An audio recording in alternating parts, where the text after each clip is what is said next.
Let's start. Computers are incredibly fast, accurate, and stupid. Human beings are incredibly slow, inaccurate, and brilliant. But together, they are powerful beyond imagination, a quote by Albert Einstein. A very good afternoon to chief guest of today's program, Professor Rajiv Ranjan, Chair Professor, Newcastle University, United Kingdom. Director of our institute, Father Dr. Paul Chandan Kunal, Assistant Director, Father James Thomas, Financial Administrator, Father Siju Jose, Principal, Dr. S.V. Gole, Dean, heads of various departments, in charges, and dear faculty members. I, Professor Shubhangi Chaure, heartily welcome you all for today's technical session. Internet of Things is an umbrella term for anything that connects to the internet. An IoT platform developer is a professional who can develop, manage, and monitor IoT devices and the system by merging these essential elements, that is idea, technology, and research together. To know more on this, it's an honor to have with us an eminent and dynamic personality, Professor Rajiv Ranjan. I heartily welcome you, sir. Now I request our principal, Dr. S.V. Gole, to give floral welcome to our today's chief guest.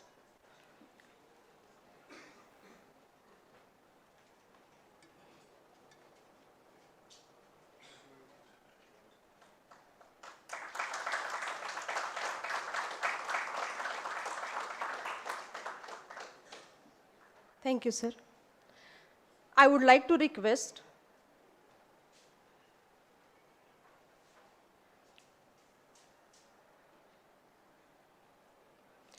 Now, I would like to request Dr. Manoj Brahme, Head of Information Technology Department, to introduce our today's chief guest.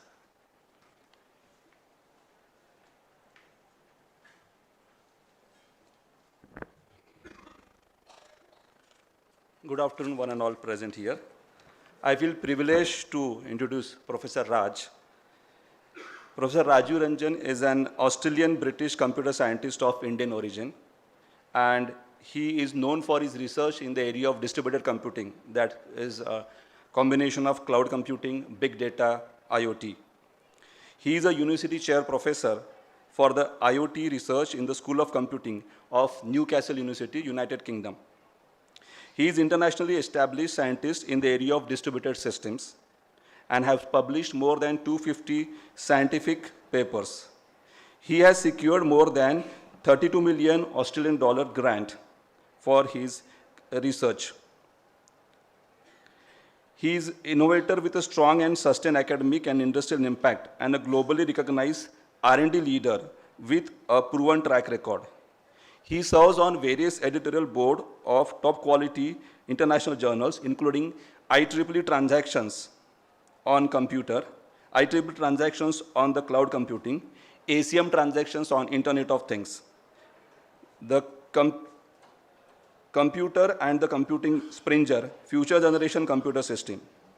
He led the Blue Skies section of IEEE Cloud Computing, where his principal role was to identify and write about the most important cutting-edge research issues at the intersection of multiple interdependent research disciplines within the distributed system research area, including IoT, big data, and cloud computing.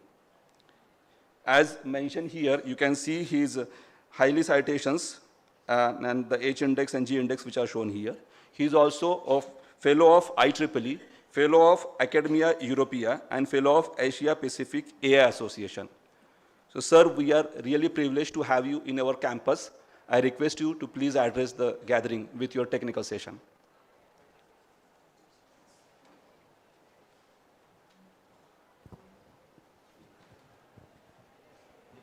Hello.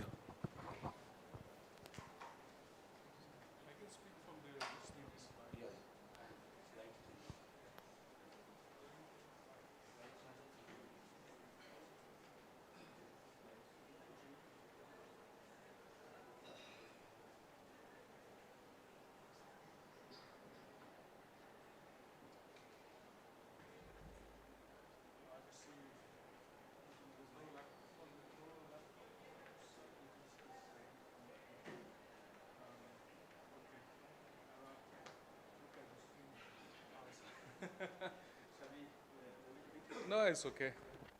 I think I remember. Anyway, good afternoon, everyone. And I didn't think it was so formal for me. It's a nice surprise, and I'm very honored to be here in front of everyone and talk about my research. So thanks for the kind introduction. So today, I'll just give a brief overview of the umbrella work that we're doing in Newcastle in the IoT area. Of course, we work on other areas as well, such as blockchain and cybersecurity, but that's not something I'm talking today. This area is very important to me because we recently got 12 million pound funding to set up a center of excellence in UK, involving 12 universities and 50 companies. And the main idea is how companies can use IoT and AI to innovate in a cyber secure way. So this is an area I will be pushing for next 5 to 10 years. So that's the motto of ministers in UK. We have to establish this center and run for 10 years so that UK companies and also companies outside can benefit from it. So I'll just give you some brief overview of, so I can't talk too much detail. As you see, it's a very confidential center on cybersecurity, but I'll give us a brief overview of kind of problems we want to study. So I'll just give so in IoT is mostly about applications. So IoT, as you know, is not fundamentals. So fundamentals are embedded in IoT, but most of the innovation happens at the application level, at the level of data flow orchestration, those kind of things. And that's where the new challenges comes from. And that's where working in IoT is challenging because problems are application specific. For example, you can't write, it's not like sorting and searching algorithms that we work on fundamentals of computer science. Those kind of things are not really, those kind of common small patterns you cannot find in IoT. IoT is more bigger because systems of systems. So I would like to highlight on that a little bit. Touch a little bit on research challenges. So those people who want to work in this area can reflect upon that and see what are kind of research they can do. And then at the end, I can take some questions. So as you see here in this picture, IoT is all about applications, and you can see in this picture you have smart homes, healthcare, smart cities, retail, and this list is unlimited. So what this is saying is now IoT sensing and IoT data collection is quite common across different physical systems that we are used to, like supply chain or smart homes, all those things. And the main idea is how IoT sensors can automate these application areas. So right now, these applications and decisions are done by human in the loop.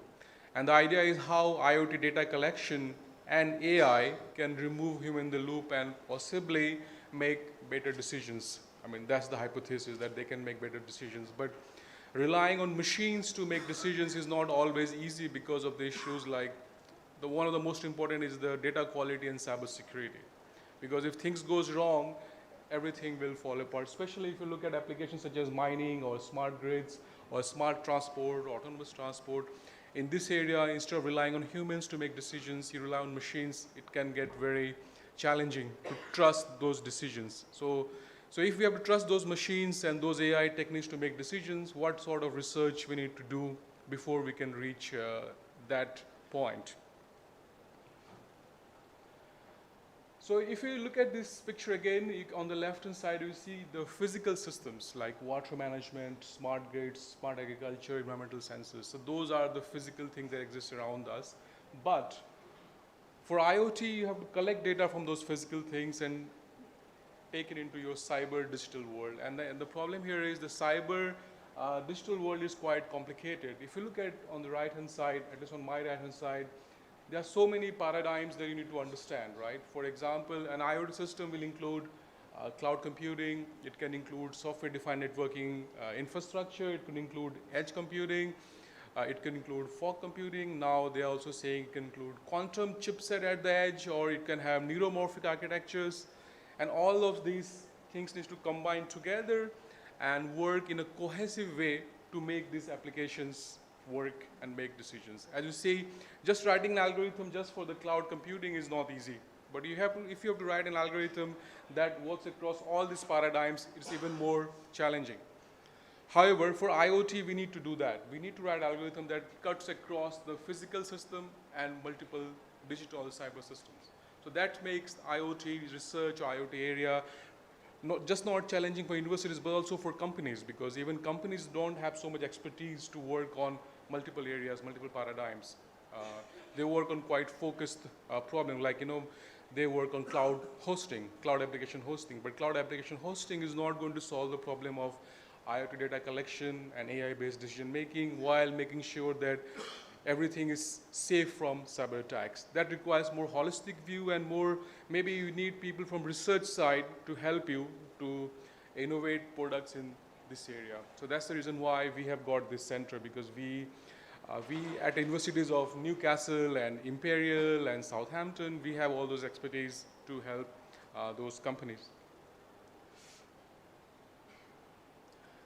Uh, Obviously, to do something practical as IoT, you cannot just do on pen and paper. You need some real physical cyber infrastructure. And at Newcastle, we are quite privileged to have something called Newcastle Urban Observatory. So I'm also research director for this from the computer science part. So this is one of the world's largest IoT testbed, which is funded by UK government. Initially, we got 4.3 million, but using that infrastructure, we have been successful getting more than 40 million now.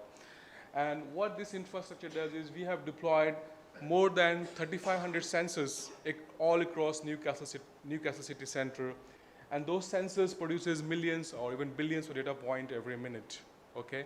And those data points relate to different application domains such as weather, traffic, water flow, water quality, and this. So the hypothesis here is that because we have got the infrastructure, we can learn a lot about IoT applications and IoT data flow, and also system challenges in terms of what it takes to control a physical system from a digital ecosystem like cloud computing or edge computing. So this infrastructure is the cornerstone why Newcastle is so much ahead in this area of research, because by managing this infrastructure for the last 10 years, we learned a lot what to do, what not to do, and what are the real challenges in this kind of application areas. The good news is that this infrastructure is the data produces open source, so you all can go and do your research. But the bad news is that you see there are a lot of data, and then you need to figure out which data streams you want to work on, and then based on that data, what research can you do? Data is data, right? But to write peer-reviewed papers, you need to innovate, write algorithms that your 3 eminent peer reviewers can accept and say this is a new idea. So that's the challenging part, and that could only be done through postdocs and PhDs. Just getting data is not going to solve that problem.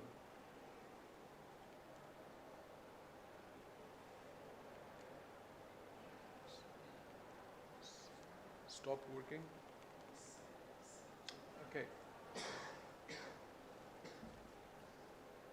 It's a bit slow.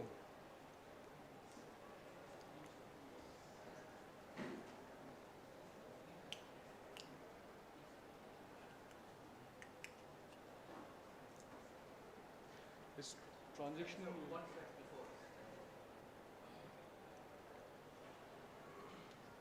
Yeah, this is fine.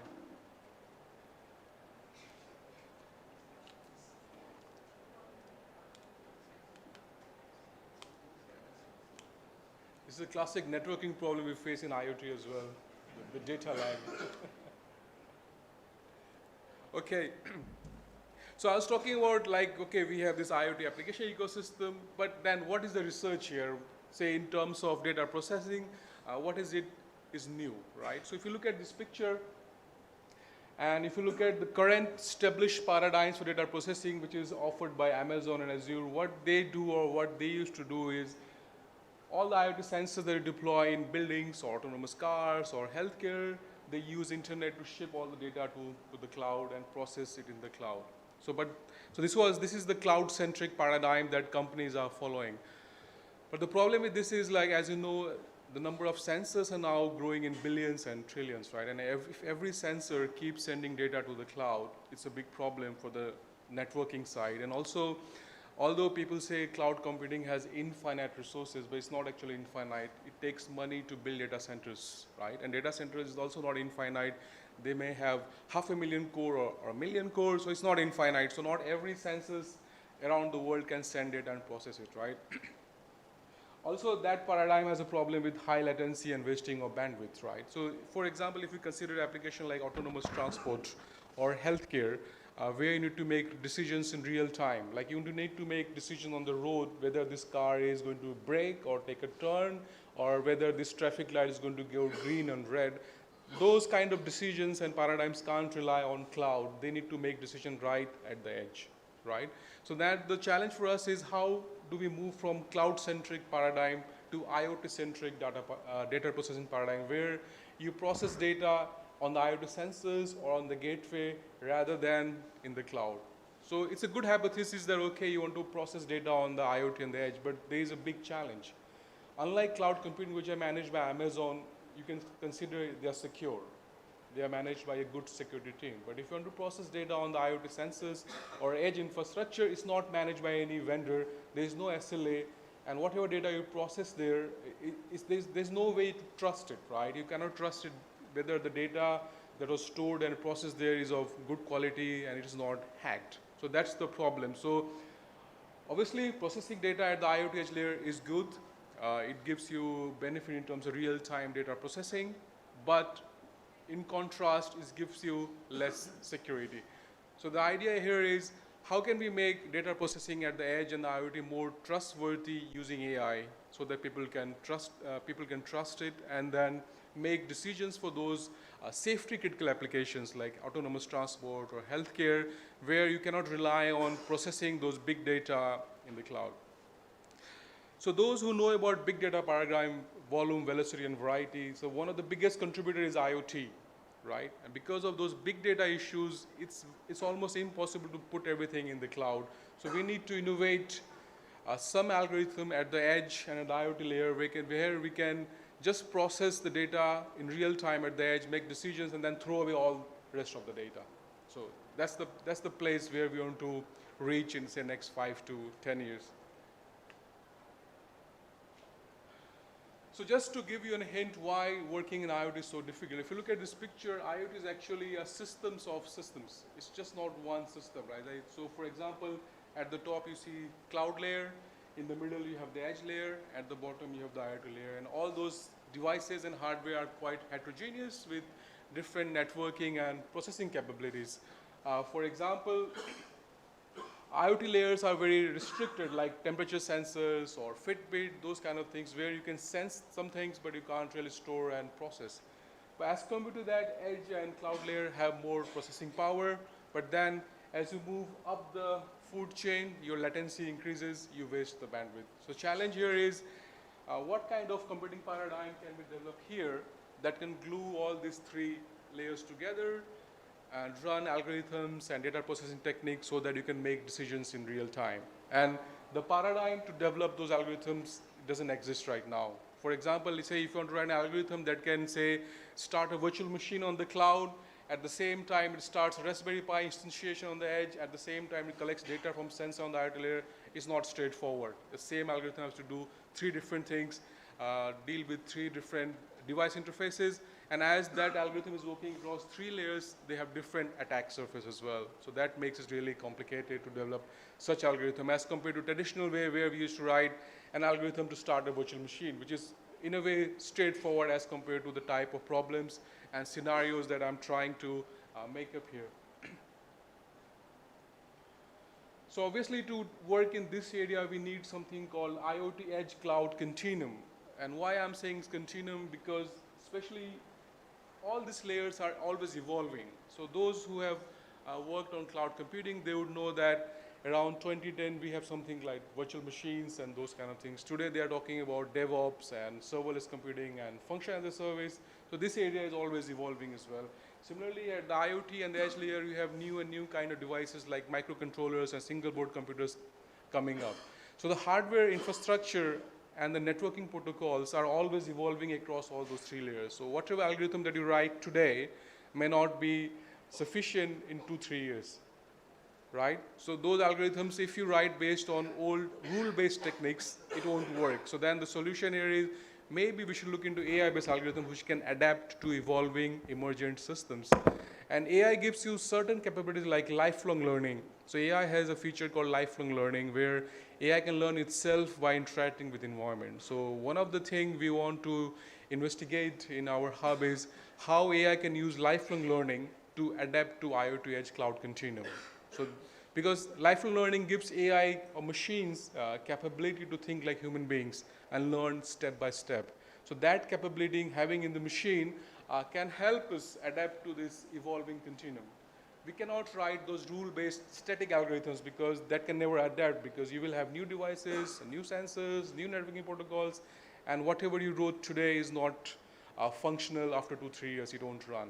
So that's why to really work in this area, you need to have certain capability in AI and then, of course, in infrastructure and distributed systems, and then you can innovate in this space. And at the intersection of those two, there are a lot of research and technical challenges that I will touch upon. So this is just one example of IoT application in a smart city scenario where you have autonomous cars going on the road. Those cars are talking to each other in real time. Those cars are talking to traffic lights in real time, and those entities need to monitor the environment and make decisions in real time without going to the cloud. And obviously, currently all those car vendors are trying to innovate in AI, how those cars can talk through AI algorithms to make decisions faster. For example, one of the decisions could be which turn this X car can take to avoid congestion on the street. This is something you have to do in real time. Similarly, whether you do green light or red light for a traffic signal to avoid congestion. So these kind of decisions can be done in a dynamic way, more in life learning way, using AI as compared to a static human-operated system where they switch on, switch off the lights themselves.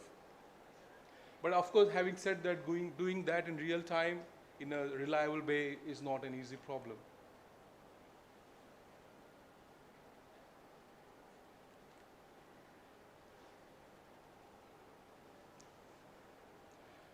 So just to give you an impression, so if you see in this picture, you will end up this kind of system where different kind of IoT devices and protocols you have to deal with across different layers of the system. But the problem here is, based on what application you are working on, the type of devices and type of networking protocols and type of data flow that you will deal will change. That is the reason why it is very difficult to write generic algorithms for the IoT, because not all devices and not all sensors are applicable to all applications. For example, sensors for smart traffic system is not same as healthcare or supply chain or mining. So algorithm that you write for smart transport or mining is not same as the healthcare. That makes it really, really difficult. So one way to think about it is to focus on one application area and just innovate there, instead of trying to innovate across all the applications, because that's not going to happen. It's almost impossible to do that for any research group or any research team. I would give a little bit now overview on some of the work we have been doing in the last 3 years, how to develop machine learning based application in the IoT ecosystem. And to that end, we have published a paper in ACM Computing Survey like 2 years ago. So this is a very detailed paper where we give full details on how to develop, design, and deploy and do runtime management on machine learning or AI-based IoT application. And to do so, we have come up with some generic patterns of development using specification, design, development, deployment, audit. So what this means is, like, say, if you want to make a machine learning application for autonomous transport, you first have to come up with your requirements, this specification. Once you have the specification, you have to decide what kind of data my algorithm is going to deal with. Based on that, you have to create training data set. You have to train your AI model, develop it, and then deploy it across different layers of the system. But once you deploy it, that's where the real challenge comes from. Once your models are deployed in real-time system, how do you make sure that they are doing correct decisions? So that's why you have to have real-time audit loop where you have to keep auditing the decisions made by your algorithms. And then if you find something is wrong, you need to correct those models. So that's the hard part. So those people who work on traditional machine learning would know that the way to work is we train a model, and we say that our accuracy and precision is more than others. And so it used to be a static one-shot trained model. But in IoT, static one-shot trained model is not going to work because it's a continuum, it's an evolving environment. So we need constant auditing and constant updation of the model intelligence, so that if things are changing in the environment and models are updating itself, you got to audit and see whether the decisions you are making with new information, new learning is correct. That makes it very, very challenging. Just I wanted to give a bit more overview of why it is hard to write IoT algorithms. So if you see in this picture, this shows your IoT application is always a graph. By the graph, you mean that you will have set of analytics units that will consume data from other analytics unit or from other sensors, and they have control and data flow dependencies. And different parts of this graphs will be deployed on different parts of the system. Some of those will be deployed in the edge, some of them will be deployed on the cloud, some of them will be deployed on the IoT layer. And if any of those data and control flow links breaks in your application, your whole application fails. So making sure that this application pipeline is securely deployed across IoT edge cloud continuum is a very, very difficult problem, because these data flows are real time. So if some sensors fails, if some network connectivity is congested, your whole application is going to fail. And making sure that it doesn't fail is an area of research not well investigated. There's no very limited algorithms exist where you can actually monitor a complex graph and then making sure that your graph is making decision that it's supposed to make. So this is a very new area of research. How do you do dynamic IoT graph orchestration and deployment while correcting the errors on the fly? Currently, no such algorithms exist. So if someone wants to do a PhD, this is one area to look into that. And obviously, the challenge here is this graph keep changing based on your application. The data processing graph that I will have for autonomous transport will be different than healthcare or mining others. And obviously, making this graph will require you to package your analytics unit. So you need to make sure that you are working with paradigms such as serverless computing or microservices, so that these are lightweight units running on resource-constrained IoT and edge devices.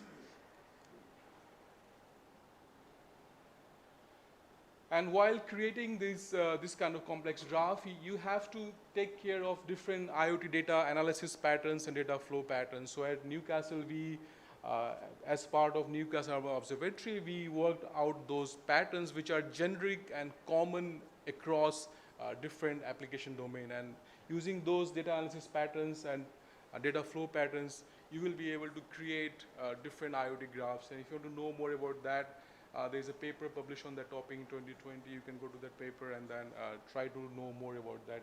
In fact, doing this work took us like 2 years, interviewing different experts from different applications, and then from there we try to filter what are the common patterns we need to engineer generic IoT data flow patterns and analytics patterns.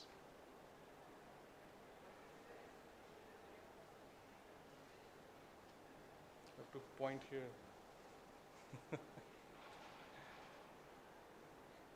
Right. So this shows one example, like how we created a real-time flood modeling application using our patterns. So Newcastle, if you know, its name is Newcastle upon Tyne, where Tyne is the name of the river, and where we have real flooding problem in monsoons. So we worked with Newcastle City Council to develop an application where how we can monitor the river water level and rainfall level in the real time. So we used our patterns and we used our urban observatory data and set up to create real-time flood modeling application graph that you see here, where we deployed sensors and CCTV on the riverbed, where we can monitor the water level in real time. And if our sensors detect that water level is going up, that signal is sent to our cloud data center, where we have a flood model which is based on fast Fourier transform to see, based on those water level, how city is going to flood. And we have a pilot study on that. What I want to infer here is that using those patterns, you can create one, say, a flood modeling workflow, but using the same pattern, you can create other applications as well. But obviously, how do you provision these graphs? What kind of data you need to connect will change based on what application you're working on. If you want to know more about this, we also have a paper on that. You can go refer and work on that. But one thing I would like to highlight here, in all these IoT applications, there are three main problems. One is the big data problem. We have data from different kind of sensors, okay? You have modeling problem. Like in flood, you have rainfall model, impact assessment model. So if you change your application, you will have, like if you look at autonomous transport, you will have traffic model. So you have heterogeneous modeling problem, heterogeneous data problem, and then you have heterogeneous resource provisioning problem at IoT Edge Cloud Continuum. So all these three heterogeneous problem at 3 layers has to be overcome even for one application. And then of course, if you want to write your algorithm for different application, those problems become more and more difficult.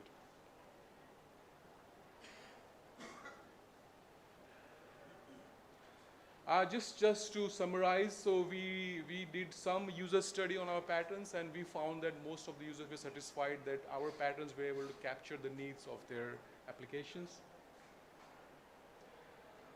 Now I'll give a brief overview of how and what are the challenges of training and deploying machine learning or deep learning application in IoT Edge Cloud Continuum. So if you see in this picture, you have IoT layer, edge, and the cloud layer, and if you are going to write a machine learning based application, the machine learning will also be a graph of nodes that you need to somehow map into this heterogeneous infrastructure. And each of those models will have different capabilities, different data sources that you need to map.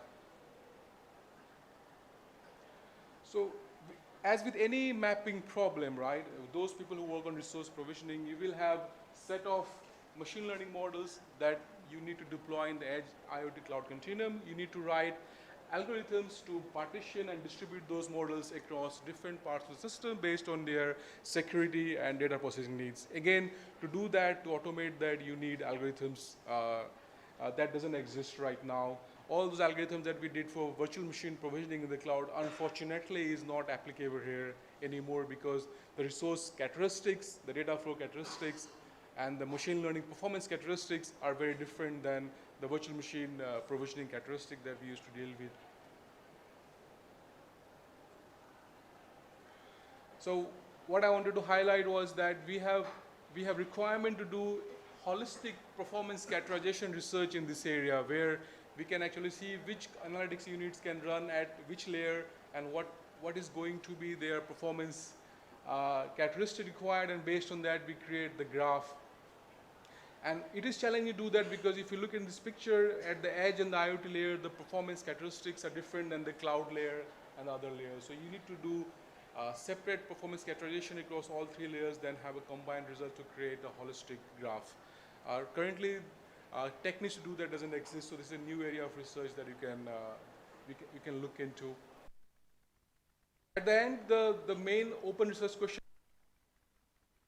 different benchmarks from each type of data analysis activities which are part of your IoT graph, so that you can draw conclusion for your IoT graph in a holistic way, not just a single monolithic unit. So this question still remains to be unsolved from performance characterization of IoT application perspective. Obviously, although we have this Newcastle Urban Observatory, but doing performance characterization and repeated testing is not easy on real environment because there are so many networking protocols, there's so much heterogeneity. So to solve this problem, at Newcastle what we did, or what we are doing is we are developing a suite of simulators for the Edge IoT Cloud Continuum. So we have a simulator to represent the Edge computing layer, we have simulator for IoT layer, we have simulator for cloud layer that we call as the osmotic simulator, and we're also connecting that simulator to machine learning libraries such as Keras and Caffe. So our idea is people can use this framework, simulation framework, to benchmark and develop and prototype their algorithms before they try on real systems. So this is the approach we are taking. So you could go to this web page, download the code, and try. I mean, this is a good thing for masters and PhD students to start their, to build their skills in this area. I think this is a good place because obviously not every student can get access to real environment to test, to learn. So I think I would advise that if you have master's or PhD project, they can start looking into these kind of simulators.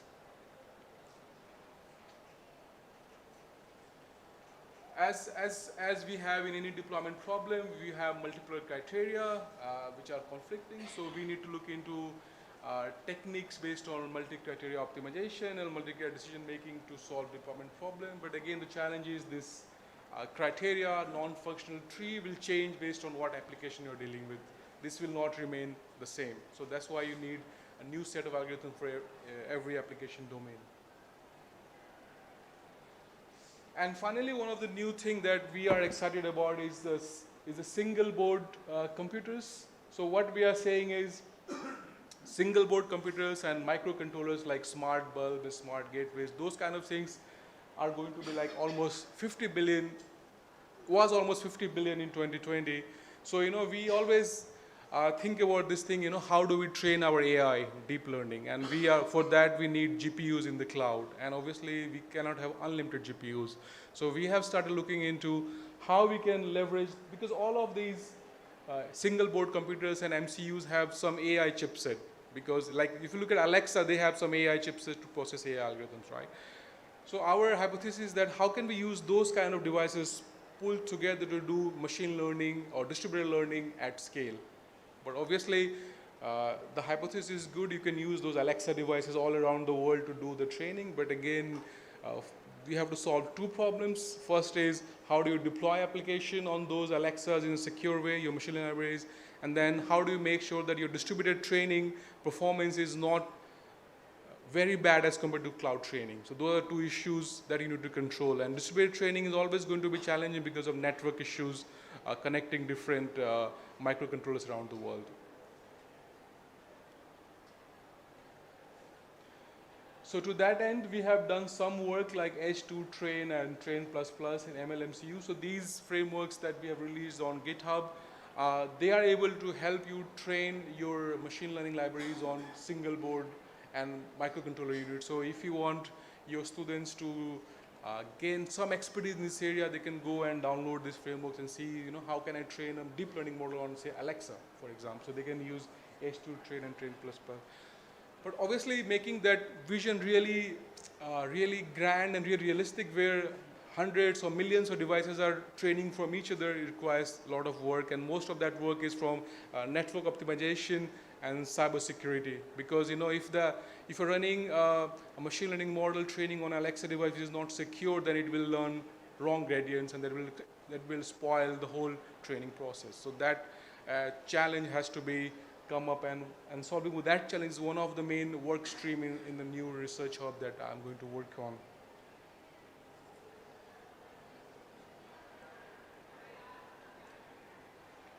So over the next 3-4 years, with the umbrella of edge artificial intelligence, we are going to look into the problem how we can use microcontrollers, single board computer to train machine learning models, so that we can really benefit from paradigms such as distributed learning and lifelong learning while overcoming those challenges. And finally, one of the things I would like to highlight that we should not ignore in this kind of research is the quality of data. So as you know, in IoT or any real-time system, if you want machines to make decisions, the decisions will be as good as the data it is making its decisions on. Because if data is not of good quality, the decision will be wrong. But that's where the challenge comes from. The data in IoT is not given that it's going to be good quality. The data can go down because of many factors, and those factors include software failure, hardware failure, battery failure, network congestion, someone physically replacing your sensors. So those factors can actually reduce your data quality. And if your data quality is poor, doesn't really matter how good is your AI algorithms, decision will be wrong. Doesn't really matter how well is your IoT graph, everything is wrong. So that makes IoT more challenging. So you have to make sure that your data is of good quality. Then you have to make sure that AI algorithms are trained on a good data set. And thirdly, you have to make sure that your deployment graph is correct. So this is what I was trying to say, why it is so challenging to develop systems and applications in IoT space. And this is the reason why government has given this center, because for companies it's very hard to innovate, because some of these issues they don't even understand that they have to deal with for edge AI or IoT applications, because it's very complicated, and it requires them to understand multiple paradigms. Like they need to know what is big data, what is edge computing, what is cybersecurity issues, what is edge AI, and those kind of skills. Unfortunately, doesn't exist in companies, but in PhD and research labs, we have those skills to help. And obviously, while doing a static provisioning is always challenging, but then in IoT, static provisioning is not going to work, because IoT systems are dynamic, things are changing, it's a continuum. So we need to make sure that we have this loop of debugging, monitoring, and measurement where we are constantly monitoring the IoT systems, trying to find faults. We are able to debug it and fix it in real time. And one thing I would like to highlight is things go very wrong in IoT systems. Like the faults happen. Then the issue is how do we heal it?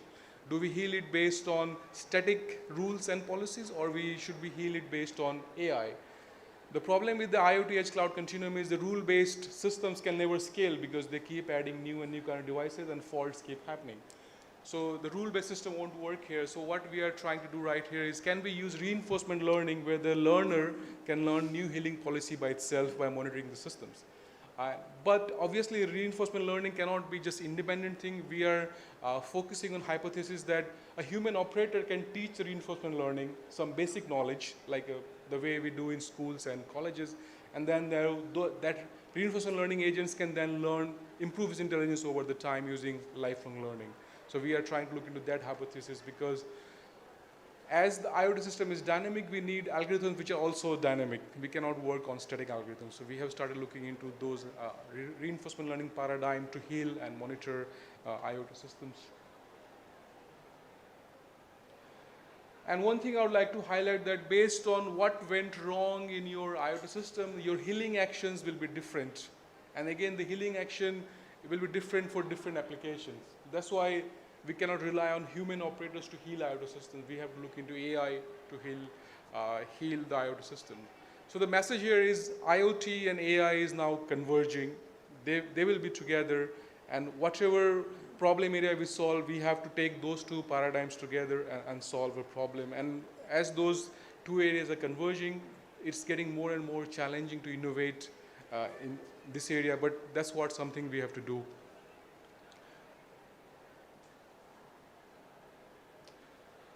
So by that, I would like to conclude my talk. I just wanted to give a brief overview, big picture of IoT that people can think and reflect upon and appreciate that IoT is just not an umbrella term for having a smart sensor at home. It has a lot of research and technical challenges, and if we solve those challenges, it's actually good for our society.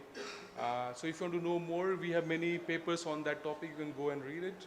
And finally, I would like to thank everyone for coming to my talk and listening patiently. And I'm very happy to take any questions if there are any. Thank you very much.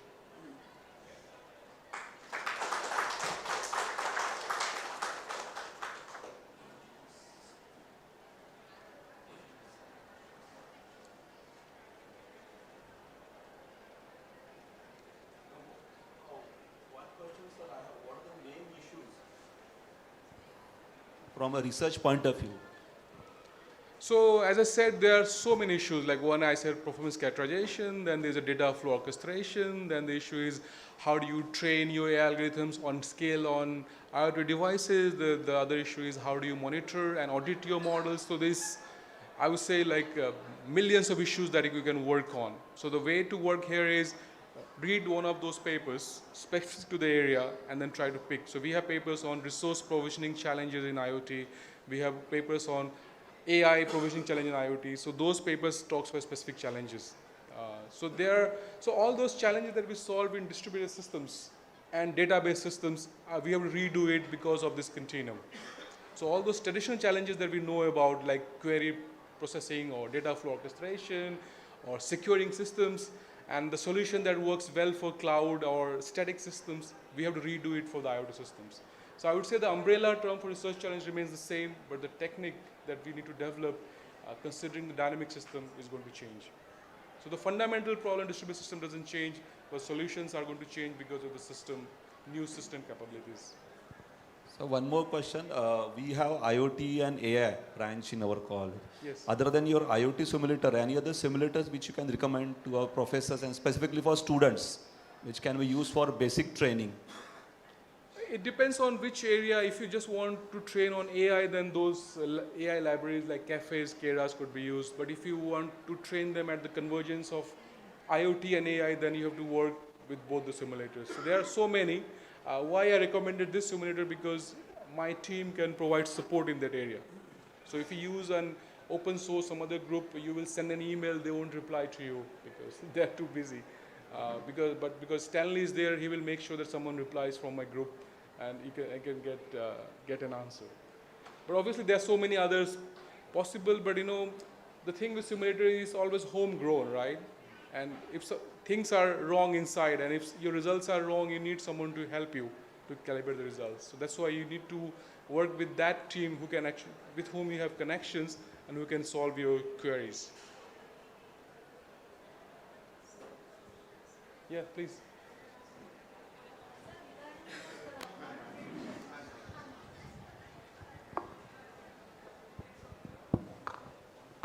Hello. Sir, regarding your flood prediction model, you used the rainfall model there. So, in other cases of floods, like melting of icebergs or cloud burst, so latency or delay is very much sensitive. So, can we use that model in that case also? No, we can't. So that's why we are looking into satellite data processing right now. So how we can process like ice melting on the satellite edge data processing. In fact, we applied a grant with the ISC Bangalore on that topic to detect tsunami in the ocean in Bay of Bengal using satellite data processing. So no, you can't use the same model. So that model is specific to Newcastle city center. That don't even work in any other English city as well. So that is what is challenging. And the data sources that it takes is specific to Newcastle. That may not apply to London or Leeds somewhere else. So these models are very specific to the geographical area. And also depends on what data sources are available there, because not all data sources are available everywhere. That makes IoT very, very challenging, that I was trying to say. The models are also not interoperable. Maybe now people are looking at surrogate modeling, so how we can teach AI about, say, general flood modeling, and maybe that AI can adopt different cities. But again, that's just an hypothesis.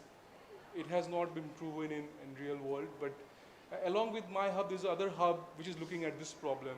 How we can move from monolithic modeling to more AI-based modeling, where if you train a model on, say, Nagpur city, maybe it will work for Pune as well, because it's an AI.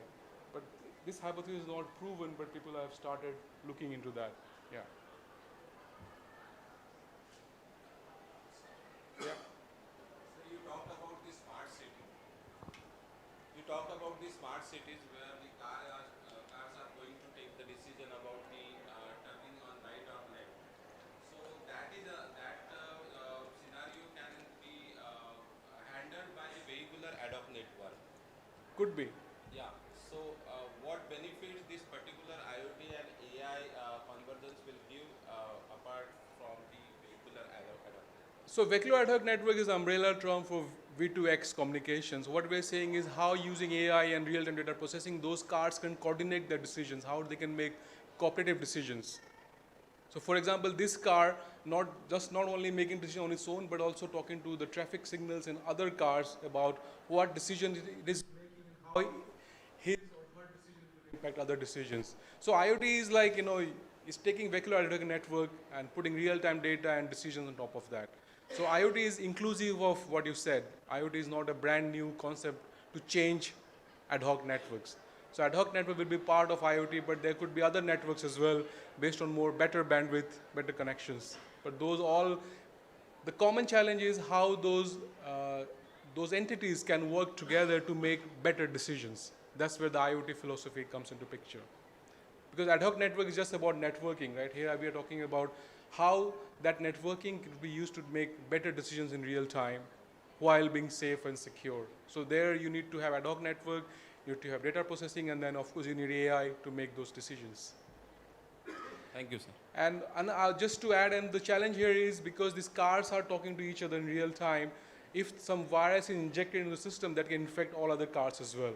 So these are the kind of issues which was not considered in the old vehicular network research. So we can learn a lot from that paradigm and then see what are the new challenges is coming up when we overlay vehicular network with IoT and AI. I hope I answered that question. Yeah. So one basic part what you have mentioned is we cannot rely on the data which is captured by us. And we cannot rely on the decisions which is made. So we cannot blindly rely on that. So we need solutions to rely on that. No, reliance is a different thing, but can we take any measures that it will get a reliability? Yes, so we are working as part of this hub, working on algorithms so that makes it more reliable. So we are going to work on algorithms to monitor the data quality, and based on that monitoring, we can establish whether to trust the data or not. So that's also part of the problem. So that's one of the main problems we need to solve to make IoT reliable. Any reference paper regarding that you have? Yes, we have. This paper is called Age of Data and IoT. If you go to my Google Scholar, you can find it. It's published last year.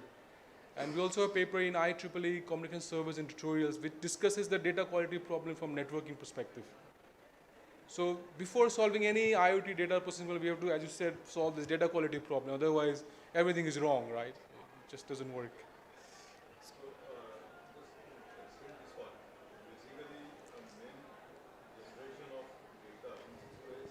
Yes. And the technology in the sensor is required to be also that level wherein it gives you a very accurate information. So what is the scope in that area also? Because that is what, it is a first-hand information you will get, and whether it is accurate or not, what standards are to be followed. So I mean, every vendor is making sensors thinking it's accurate data, but the external factors making it not accurate. So that's why we need to write external algorithms to monitor the data flow and check whether the data it is producing is of good quality or not. So then, what is quality? So for quality in our paper, we define suitability, accuracy, precision, completeness. And there are those metrics that you have to keep checking against the real-time data flow. And if those metrics are not satisfied by that sensor, then you need to take certain actions.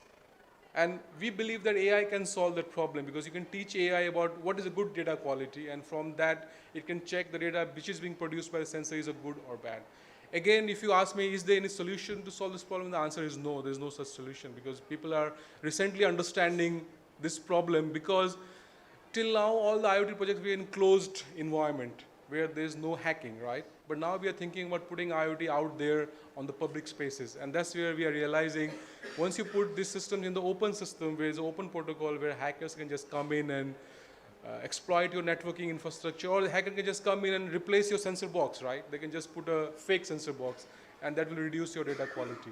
So these problems are actually people are now starting to understand rather than have solutions for. So one of the main problem statement for my hub is also around data quality, which we pose that there's no such solution. So if you know about relational databases, right, MySQL and others, the data quality is not a problem, right? It's statically added in the tables and you just read it. It's just read-only database to some extent. And whoever is adding data, you know that person, right? You have a database administrator and they are adding the data. But what happens in IoT, the data is being added by unknown sensors, so you can't trust it. So that's why the problem of database trust or data trust is really open and not well understood till now, before we wanted to make AI-based autonomous decisions. So these are some of the important problems we need to solve if we want really autonomous, human-free machines that we dream of in the next 5 to 10 years. Excuse me. Sir, what are the research areas for smart cities IoT, second 5G, 6G IoT, and lastly, I would like to know from you about sensors as a service. So I would like to say that please read these papers, because you're asking me about whole IoT. So Anything about specifically? I mean, in general, it's again resource management, network optimization, cybersecurity, network data quality. Those issues again remains, but again, the data quality algorithm for 5G will be different from LoRaWAN and other issues. So again, you have to go specific into the protocol and see what kind of data package they have and what kind of issues they have. So again, the umbrella research problems are same, but the algorithms are specific to that paradigm. Anything about sensors as a service, sir? I've heard about that. Sensor and service, I don't think it's just the one buzz term. I mean, sensors are already given as a service. You get a sensor box that produces data. But the issue here is, if you want to upgrade your sensor firmware, is done over the air, and then in that case, you can get cybersecurity vulnerabilities. So then how do you make sure that your sensor box is not hacked? So those are kind of issues you can look into. Thank you, sir. I mean, sorry. What I would say is, this problem area of IoT is almost converging as a computer science. It's converging operating system, databases, networking, everything. And so you have to first take a step back and think which of the specific area I'm interested. Okay, I'm interested in IoT networking, like 5G. Then from there, you try to decompose your problem. And only way to know that is to read papers. You cannot ask Even if you try to ask me 100 questions, I can't answer that. What is the problem to work on? Because you have to read those papers to really understand those areas. So I would keep pointing out based on my presentation, go back, read those papers, and then you will figure out what are the real problem areas to work on. Yeah. Sir, sir, considering that interoperability Yeah. in the communication, there are some standards such as RabbitMQ is AMQP is there. So by using some queuing mechanism, you were talking about the cyber security and applying the security into that. So can we apply some AI techniques or any algorithm on a queuing mechanism on these standards? Yeah, so they are not actually they are messaging systems, right? Messaging RabbitMQ. systems, So yes, yeah, I mean you can use RabbitMQ or you can use something else as well. Doesn't really matter. They are just queuing your messages. So AI algorithm can use that to manage streaming data, but that's not going to solve the cybersecurity problem. To solve the cybersecurity problem, the AI has to know what is the attack surface, what is the attack behavior, and what is the protection algorithms, which are independent of queuing system. Even if there is no queue, AI can still work. So queuing system is more like what software to use to store my data. That's not going to solve my cybersecurity problem. You get my point. I can use X queuing system or Y, but yeah, those things are integral part of a system which will be able to monitor the data streams in real time and maybe try to detect attacks. So these are useful, but I don't think the cyber security protection algorithm dependent on those message queuing systems. So just one point here. Yeah. So if we want to apply some algorithms onto that, so we should apply before the queuing or after the queuing? That is my question. I mean, you first have to queue, right? Queue, yes. Because otherwise your gateway will start dropping packets, right? Yes, So yes. first have to queue, and then you have to feed that to your algorithm to see that whether the data streams you are getting is hacked or the good quality or bad quality. Because when you set up the real IoT gateway, the first challenge is how to collect data. That's where the RabbitMQ comes into picture. So you ship the data into RabbitMQ, and then from there you can control what to read, what not to read, and what to filter, what to proceed to the cloud or not. So yes, we cannot get away without the streaming system. We need it. That's, it's like using CPU to process instructions. That's something we have to do on any computing system. That's the fundamental of machines, right? Thank you, sir. Thank you.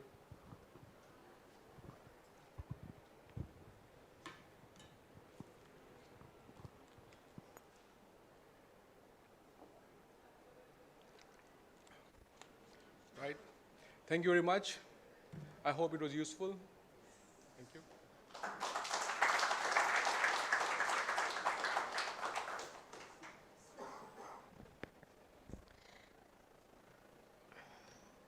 Thank you, sir. It was a wonderful session on IoT, which is system of systems, with which we can work cohesively to solve a real-life problem statement. Now, I would like to request Father Paul to honor our chief guest, Professor Rajiv Ranjan, sir, with shawl and shriphal.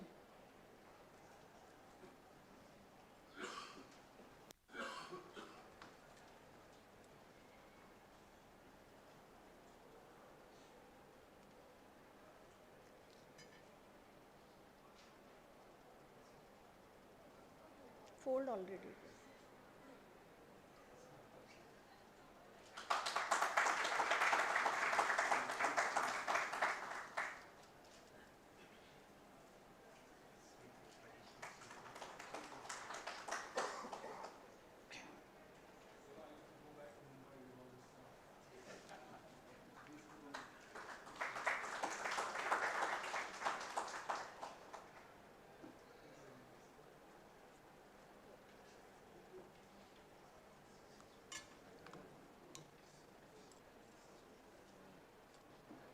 Thank you, Father. Now, I take this opportunity to propose vote of thanks. I would like to thank Professor Rajiv Ranjan, sir. In spite of his busy schedule, sir has visited our campus and shared his valuable knowledge with us on IoT, AI, and machine learning. It will be definitely helpful for us in our working domain. Thank you so much, sir. I would like to thank Father Stanley for organizing such a wonderful session. I would like to thank management, their continuous support, motivation, and their presence for this event. I would like to thank Dean, all the head of various department, faculty members, for attending the session patiently. Thank you very much. Now I request everyone to kindly rise for national anthem.